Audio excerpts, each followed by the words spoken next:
രാമനെ ആയാലും ലക്ഷ്മണനെ ആയാലും പിരിഞ്ഞിരിക്കാൻ സാധ്യമേ അല്ല. രാമനെ പിരിഞ്ഞാൽ ഞാൻ മരിച്ചു പോകും. കുറെ പ്രായമായതിനു ശേഷം കിട്ടിയ മക്കളാണ്.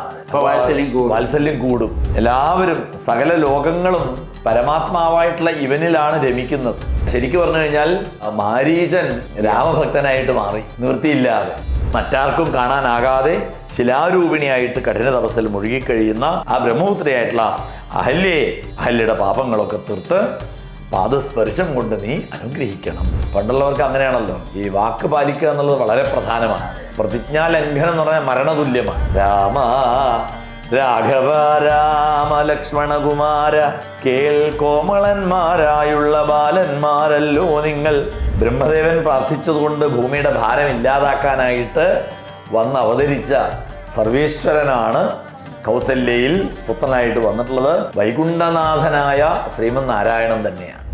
കാവ്യം സുഗേയം കഥരാഘവീയം കർത്താവ് തുഞ്ചത്തുളവായ ദിവ്യൻ ചൊല്ലുന്നതോ ഭക്തിമയസ്വരത്തിൽ ആനന്ദ ലബ്ധിക്കിനിയെന്തു വേണം.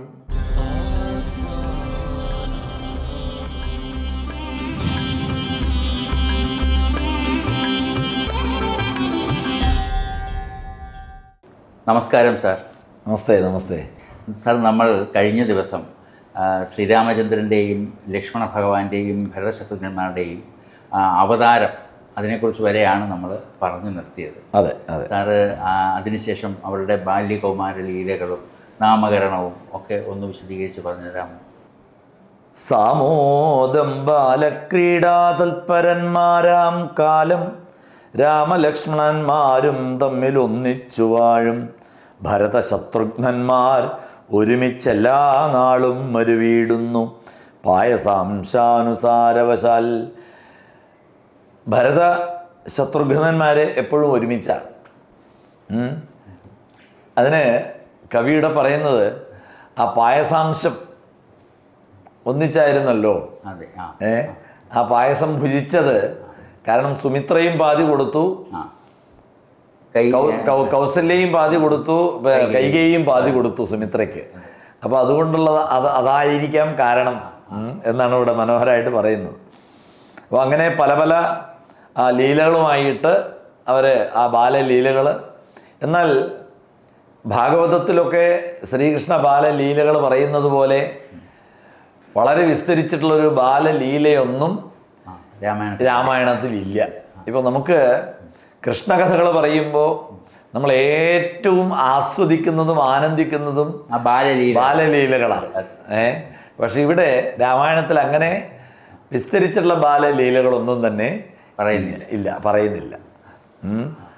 അതിനിടയിൽ നാമകരണം നടക്കുന്നുണ്ട്. കാരണം രമയതി ഇതി രാമ, അങ്ങനെയാണ്, എല്ലാവരെയും രമിപ്പിക്കുന്നവനാണ്. അതുകൊണ്ട് സമസ്ത ലോകങ്ങളും ആത്മാവാം ഇവങ്കലെ രമിച്ചിടുന്നു നിത്യമെന്നോർത്ത് വസിഷ്ഠനും ശ്യാമള നിറം പൂണ്ട കോമളകുമാരന് രാമൻ എന്നൊരു തിരുനാമവുമിട്ടാൻ.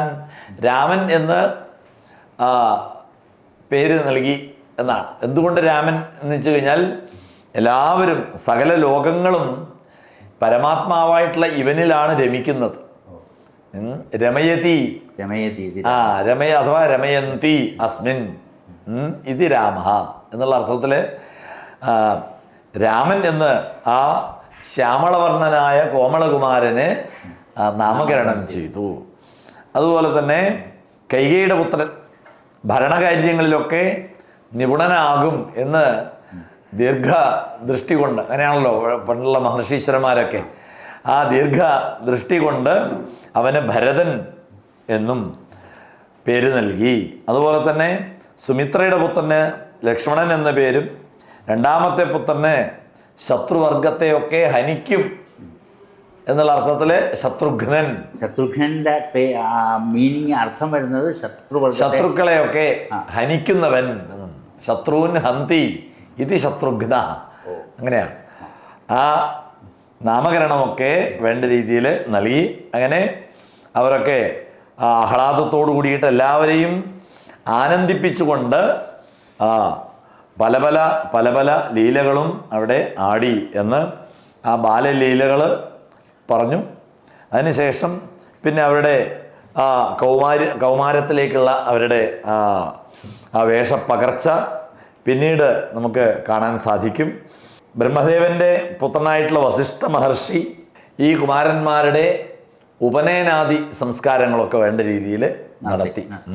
അപ്പോൾ അതിനനുസരിച്ച് വളർന്നു എന്നർത്ഥം. ഇപ്പോൾ പിന്നെ ക്ഷത്രിയന്മാർക്ക്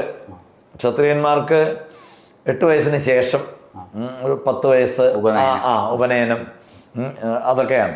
അപ്പോൾ അങ്ങനെ വിധിപ്രകാരമുള്ള ഉപനയനമൊക്കെ നടത്തി വേദങ്ങളും വേദാംഗങ്ങളിലും ശിക്ഷാകല്പം, വ്യാകരണം, നിരുക്തം, ജ്യോതിഷം, ഛന്ദസ് അങ്ങനെയുള്ള വേദാംഗങ്ങളുണ്ട്. ആ വേദാംഗങ്ങളിലും ഒക്കെ നൈപുണ്യം അവർക്ക് നൽകി.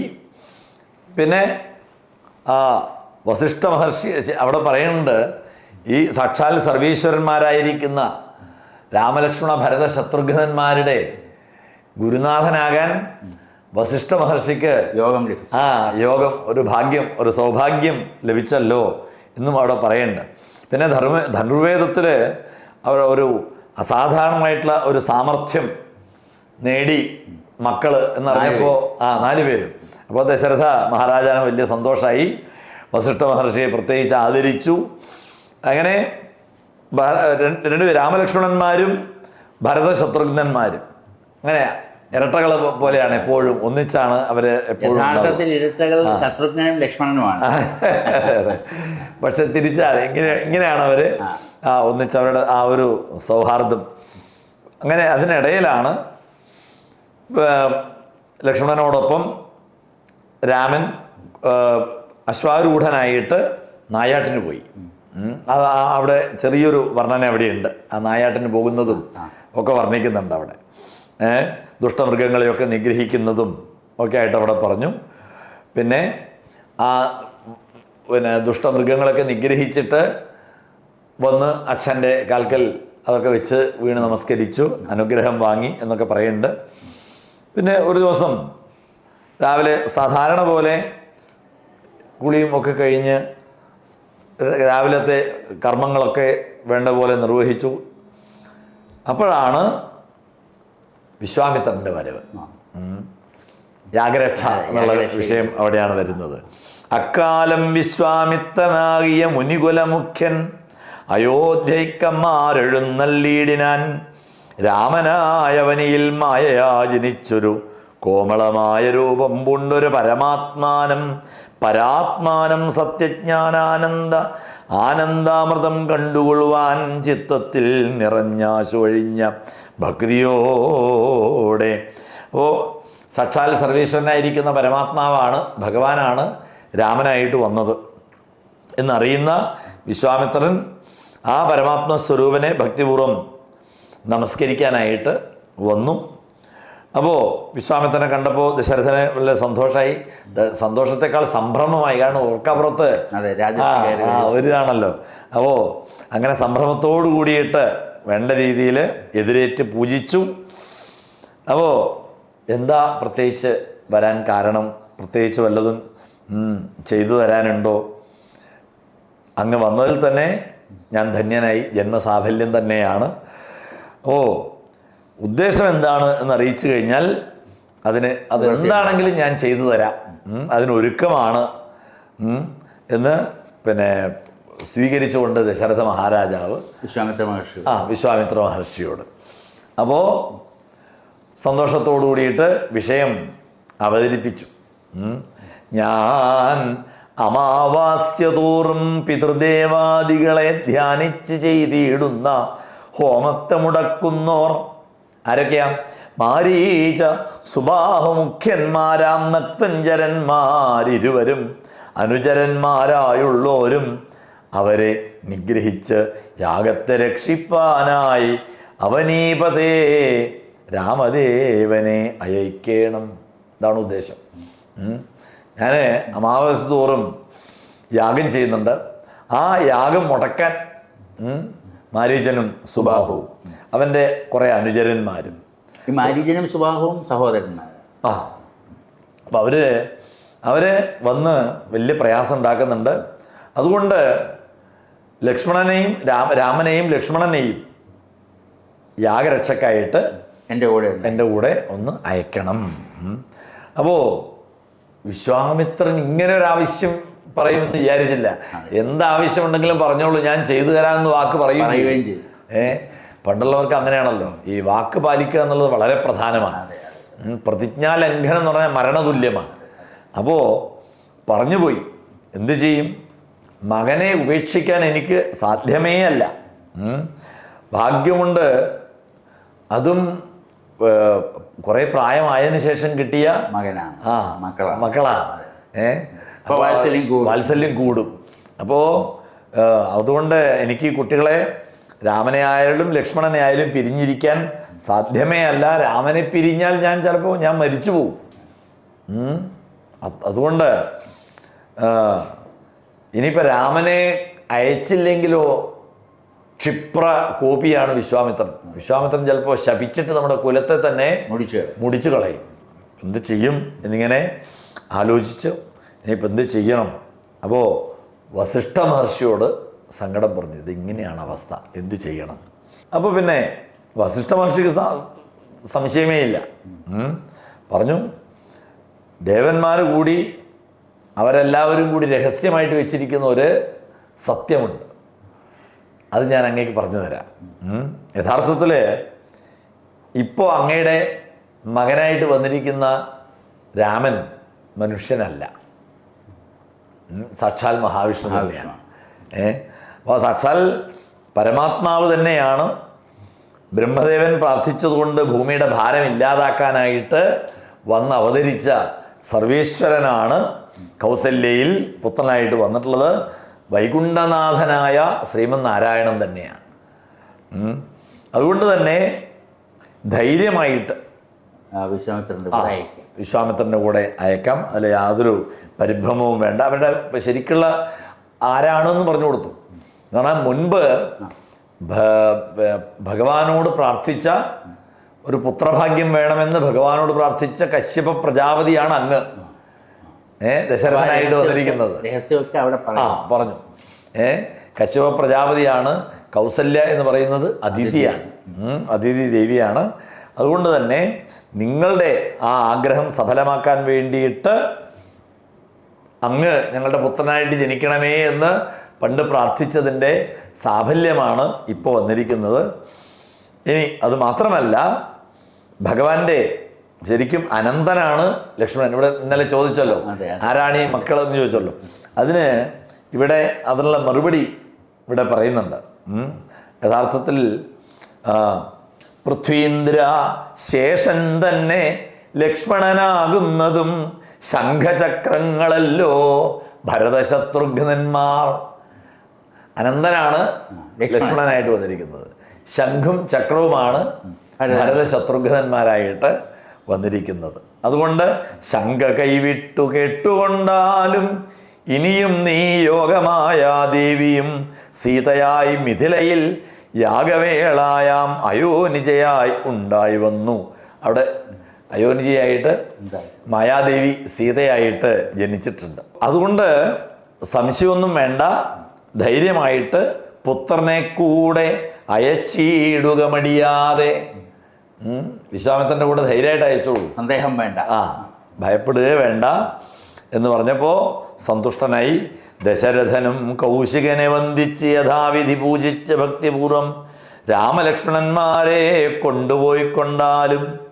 രാമലക്ഷ്മണന്മാരെ കൊണ്ടുപോയിക്കോളൂ എന്ന് പറഞ്ഞു. അങ്ങനെ ആ രാമലക്ഷ്മണന്മാരെയും കൊണ്ട് വിശ്വാമിത്രൻ കാട്ടിലേക്ക് യാഗരക്ഷയ്ക്കായിട്ട് കൊണ്ടുപോവാണ്. അപ്പോൾ വസിഷ്ഠ മഹർഷിയുടെ ആശീർവാദം, രണ്ടുപേരും നമസ്കരിച്ച് ആശീർവാദമൊക്കെ നേടി അങ്ങനെ വിശ്വാമിത്രൻ്റെ കൂടെ. അപ്പോൾ വിശ്വാമിത്രൻ ചിരിച്ചുകൊണ്ട് പറഞ്ഞു, നിങ്ങൾ കൊച്ചുകുട്ടികളാണ്, പോകുന്നത് കാട്ടിലേക്കാണ്, എവിടെയാണ് ചിലപ്പോൾ ഭക്ഷണം കിട്ടുക എന്നൊന്നും പറയാൻ പറ്റില്ല. അപ്പോൾ വല്ലാതെ ചിലപ്പോൾ നിങ്ങൾക്ക് വിശപ്പും ദാഹവും ഒക്കെ ബാധിച്ചു എന്ന് വരും. രാമ രാഘവ രാമ ലക്ഷ്മണകുമാര കേൾ കോമളന്മാരായുള്ള ബാലന്മാരല്ലോ നിങ്ങൾ, ദാഹമെന്തെന്നും വിശപ്പെന്തെന്നും അറിയാതെ ദേഹങ്ങളല്ലോ മുന്നം നിങ്ങൾക്കെന്നതു മൂലം ദാഹവും വിശപ്പുമുണ്ടാകാതെ ഇരിപ്പാനായി മാഹാത്മ്യമേറുന്നൊരു വിദ്യകളിവ രണ്ടും. ബാലകന്മാരെ നിങ്ങൾ പഠിച്ചു ജപിച്ചാലും ബലയും പുനരതിബലയും മടിയാതെ. വിശപ്പും ദാഹമൊന്നും ബാധിക്കാതിരിക്കാൻ വേണ്ടി 2 മന്ത്രങ്ങൾ ഞാൻ നിങ്ങളെ പഠിപ്പിച്ചു തരാം. ഈ മന്ത്രം പഠിച്ച് ജപിക്കുക. ബല, അതിബല, ഈ 2 മന്ത്രം ജപിച്ചാൽ മതി എന്ന് പറഞ്ഞ് അങ്ങനെ ആ വിദ്യകൾ മഹർഷി രാമലക്ഷ്മണനെ ഉപദേശിച്ചു. അതോടുകൂടിയിട്ട് പിന്നെ വിശപ്പുമില്ല ദാഹവുമില്ല. അങ്ങനെ വിശപ്പും ദാഹവും ഇല്ലാതെ അങ്ങനെ നേരെ കാട്ടിലേക്ക് താടകാവനത്തിലെത്തി. അപ്പോൾ തന്നെ പറഞ്ഞു, ഇതാ ഈ വഴിയിലൂടെ ആരും പോകാറില്ല, കാരണം കൊടുങ്കാടാണെന്ന് മാത്രമല്ല ഭയങ്കരിയായിട്ടുള്ള കാമരൂപിണിയായ എന്ന് പറഞ്ഞാൽ ഇഷ്ടത്തിനനുസരിച്ച് രൂപം മാറി മാറി വരുന്ന താടക ഇവിടെയാണ് താമസം. അവളെ പേടിച്ചിട്ട് ഈ വഴിക്ക് ആരും പോകാറില്ല. നീ ഏത് പ്രകാരത്തിലാണെങ്കിലും താടകയെ വധിക്കണം. അപ്പോൾ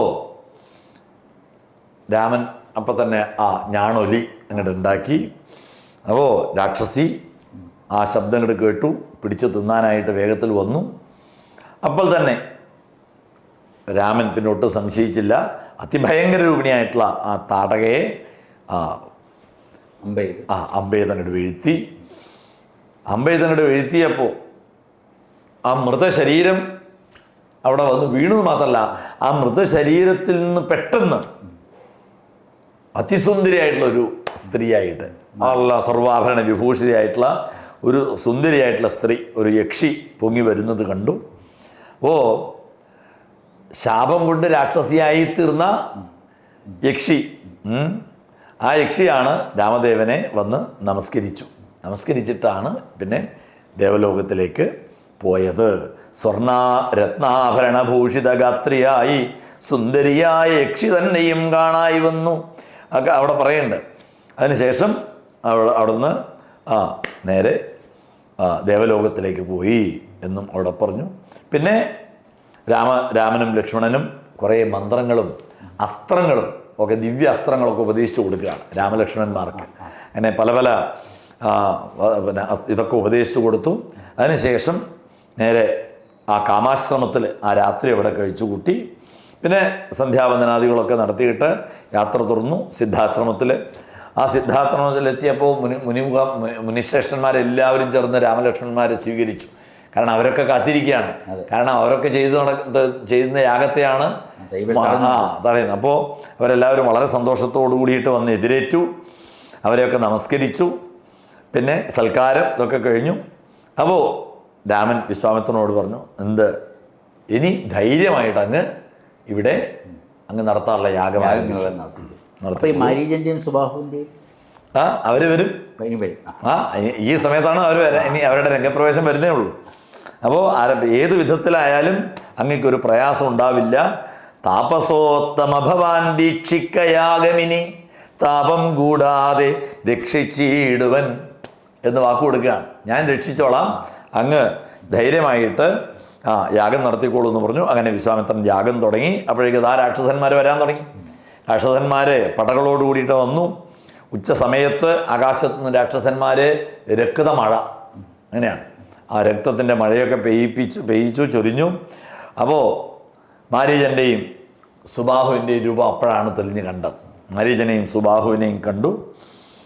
ആദ്യം തന്നെ ഒരു ശരം അങ്ങോട്ട് പ്രയോഗിച്ചു. മാരീചൻ്റെയും സുബാഹുവിൻ്റെയും നേർക്ക് 2 ശരങ്ങൾ. ഒരു ശരമേറ്റ് സുബാഹു മരിച്ചു. അടുത്ത ശരം കണ്ടപ്പോൾ തന്നെ മാരീചൻ ജീവനും കൊണ്ട് ഓടി. ജീവനും കൊണ്ട് പേടിച്ചോടി. രാമബാണം തന്നെ പിന്തുടരുന്നത് കണ്ടു. എവിടെ ചെന്നാലും അവിടെ രാമബാണം അങ്ങനെ പിന്തുടരുന്നത് കണ്ട് ഭയന്ന് വിറച്ച് അവസാനം സമുദ്രത്തിൽ ചെന്ന് അഭയം തേടി.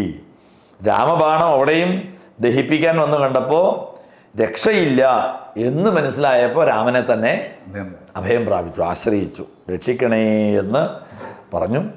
അങ്ങനെ ശരണമില്ലാഞ്ഞവൻ എന്നെ രക്ഷിക്കണമെന്ന് അഭയം പൂക്കിയിടിനാൻ. അങ്ങനെ രക്ഷിക്കണേ എന്ന് പറഞ്ഞു. അങ്ങനെ ഭക്തവത്സലനായിട്ട് അഭയം കൊടുത്തതുകൊണ്ട് ഭക്തനായിട്ടുള്ള അപ്പോൾ അങ്ങനെ ശരിക്കും പറഞ്ഞു കഴിഞ്ഞാൽ മാരീചൻ ഭക്തനായി മാറി, രാമഭക്തനായിട്ട് മാറി, നിവൃത്തിയില്ലാതെ എന്നാണ് അവിടെ പറഞ്ഞു വെച്ചത്. അങ്ങനെ രാമഭക്തവത്സലനാണ്. കാരണം ശരണാഗത രക്ഷണം പരമോധർമ്മ എന്നാ പറയാം. തന്നെ ശരണം പ്രാപിച്ചവനെ രക്ഷിക്കണം, അതാണ്. അതുകൊണ്ട് മാരീചൻ അഭയം നൽകി. മാരീചൻ രാമഭക്തനായി. ശത്രുനാശകനായിരിക്കുന്ന ലക്ഷ്മണൻ മറ്റുള്ള ആ രാക്ഷസ സൈന്യത്തെയൊക്കെ ശരം പ്രയോഗിച്ച് നിഗ്രഹിച്ചു. അങ്ങനെ ദേവന്മാർ എന്തെന്നില്ലാത്ത സന്തോഷത്തോടു കൂടിയിട്ട് ആ പുഷ്പവൃഷ്ടി ഒക്കെ നടത്തി. പിന്നെ ദേവദുന്ദുഭിയൊക്കെ മുഴങ്ങി. യക്ഷന്മാർ, ഗന്ധർവന്മാർ, കിന്നന്മാർ, അങ്ങനെയുള്ള സകല ആൾക്കാരും ഈ രാമലക്ഷ്മണന്മാരെ പാടിപ്പുകഴ്ത്തി. വിശ്വാമിത്രൻ എന്തെന്നില്ലാത്ത സന്തോഷത്തോടു കൂടിയിട്ട് രാമലക്ഷ്മണന്മാരെ ആലിംഗനം ചെയ്ത് ആനന്ദ കണ്ണീരോട് കൂടിയിട്ട് അനുഗ്രഹിച്ചു എന്നും അവിടെ പറഞ്ഞു. പിന്നെ 3 ദിവസം അവിടെ പല പല പുരാണ കഥകൾ ഒക്കെ പറഞ്ഞുകൊണ്ട് അങ്ങനെ കഴിച്ചുകൂട്ടി. 4-ാം ദിവസം പറഞ്ഞു ഇനി നമുക്ക് ജനക മഹാരാജാവിൻ്റെ യജ്ഞം കാണാൻ പോകാം. അത് വിദേഹ രാജ്യത്താണ്. ആ വിദേഹ രാജ്യത്ത് ത്രയംബകം എന്നു പേരുള്ള ഒരു ശൈവ ചാപമുണ്ട്. ശ്രീപരമേശ്വരൻ തന്നെ സ്ഥാപിച്ചിരിക്കുന്നതാണ് ആ ത്രയംബകം എന്ന വില്ല്. അപ്പോൾ രാജാക്കന്മാർ എപ്പോഴും അതിനെ ആരാധിച്ചു കൊണ്ടിരിക്കുകയാണ്. അപ്പോൾ നമുക്ക് അവിടേക്ക് പോകാം എന്ന് പറഞ്ഞു. അപ്പോൾ മഹർഷിമാരോട് ഈ കാര്യങ്ങളൊക്കെ വിവരിച്ചിട്ട് വിശ്വാമിത്രൻ ആ രാമലക്ഷ്മണന്മാരോടൊപ്പം ഗംഗാതീരത്ത് എത്തി. അവിടെ ആ ദിവ്യവൃക്ഷങ്ങളൊക്കെ ഉണ്ട്, ധാരാളം വള്ളിച്ചെടികൾ, മനോഹരമായിട്ടുള്ളൊരു വർണ്ണനയൊക്കെ ഉണ്ട് അവിടെ. ഗംഗാധരത്തിനെ വർണ്ണിക്കും. അതെ അതെ. ആ ആശ്രമപദമിതമാർക്കുള്ളു മനോഹരമാശ്രയയോഗ്യം നാനാജന്തു സംവീതം താനും എത്രയും ആഹ്ലാദമുണ്ടായതു മനസ്സിമേ തത്വമെന്തെന്നരുൾ ചെയ്യണം തപോനിധേ. അപ്പോൾ ഈ ഒരു മനോഹരമായിരിക്കുന്ന ആ ആശ്രമം കണ്ടപ്പോൾ ചോദിച്ചു രാമൻ, ശ്രീരാമചന്ദ്രൻ വിശ്വാമിത്ര മഹർഷിയോട് ചോദിച്ചു, എന്താണ് ഈ ആശ്രമത്തിൻ്റെ പ്രത്യേകത? കാരണം വന്യജീവികളൊന്നുമില്ല. അങ്ങനെ വന്യജീവികളൊന്നും ഇല്ലാത്ത വാസയോഗ്യമായിട്ടുള്ള മനോഹരമായിട്ടുള്ള ഈ ആശ്രമം ആരുടേതാണ്? ഇവിടെ എത്തിയപ്പോൾ എൻ്റെ മനസ്സിന് ഒരു ശാന്തതയുണ്ട്, എന്തൊന്നില്ലാത്ത ഒരു ആഹ്ലാദം തോന്നുന്നുണ്ട്. അതുകൊണ്ട് എന്താണ് അതിൻ്റെ കാരണം, അതൊന്ന് പറഞ്ഞു തരണം എന്ന് പറഞ്ഞു. അപ്പോൾ വിശ്വാമിത്രൻ ശ്രീരാമചന്ദ്രനോട് പറയാണ്, കേട്ടാലും പുരാവൃത്തമെങ്കിലോ കുമാര നീ വാട്ടമില്ലാതെ തപസ്സുള്ള ഗൗതമമുനി ഗംഗാരോധസി നല്ലൊരാശ്രമത്തിങ്കലത്ര മംഗളം വർദ്ധിച്ചിടും തപസാ വാഴും കാലം. അപ്പോൾ ഗൗതമ ആശ്രമമാണ്. അപ്പോൾ ആ ഗൗതമാശ്രമത്തിൻ്റെ ആ പ്രത്യേകതയും പറഞ്ഞുകൊണ്ടാണ് നമ്മൾ അഹല്യയുടെ കഥയിലേക്ക് കിടക്കുന്നത്. അഹല്യ മോക്ഷത്തിൻ്റെ കഥയിലേക്ക് കിടക്കുകയാണ്. ഇവിടെ ഇതൊരു പഴയ കഥയാണ്, കേട്ടോളൂ. ഒരാശ്രമം ഉണ്ടാക്കിയിട്ട് തപസ്സിൽ മുഴുകിക്കഴിയുന്ന ഗൗതമ മഹർഷി, അപ്പോഴാണ് ബ്രഹ്മാവ് തൻ്റെ മകളായിട്ടുള്ള അഹല്യ എന്ന ലോകസുന്ദരിയെ ഗൗതമന് നൽകുന്നത്, വിവാഹം ചെയ്ത് കൊടുത്തു. അവർ ദമ്പതിമാരായിട്ട് അങ്ങനെ അവിടെ കഴിയുന്നു. ഭർത്ത ശുശ്രൂഷയിൽ അവർക്കുള്ള നിഷ്ഠയും ഇതിലൊക്കെ കണ്ട് വളരെ വളരെ സന്തോഷമായി. അങ്ങനെ ആനന്ദത്തോടു കൂടിയിട്ട് ആശ്രമത്തിൽ കഴിയുന്നു. അപ്പോഴാണ് ഈ വിശ്വസുന്ദരിയെ ദേവേന്ദ്രൻ കാണുന്നത്. അപ്പോൾ ദേവേന്ദ്രൻ കണ്ടു, കാമമോഹിതനായി. എങ്ങനെയെങ്കിലും ഈ സുന്ദരിയെ പ്രാപിക്കണം എന്ന് ഒരു മോഹം ദേവേന്ദ്രൻ്റെ മനസ്സിൽ. ആ സമയത്ത് മഹർഷി സന്ധ്യാവന്ദനത്തിനായിട്ട് പോയ സമയത്ത് ഗൗതമ മഹർഷിയുടെ അതേ രൂപം സ്വീകരിച്ചുകൊണ്ട് വരികയാണ്. ഗൗതമ മഹർഷിയുടെ രൂപം സ്വീകരിച്ചിട്ട് വന്ന് തക്ക സമയം നോക്കിയിട്ടാണ് വന്നത്. അപ്പോൾ തിരിച്ചറിയാൻ പറ്റിയില്ല.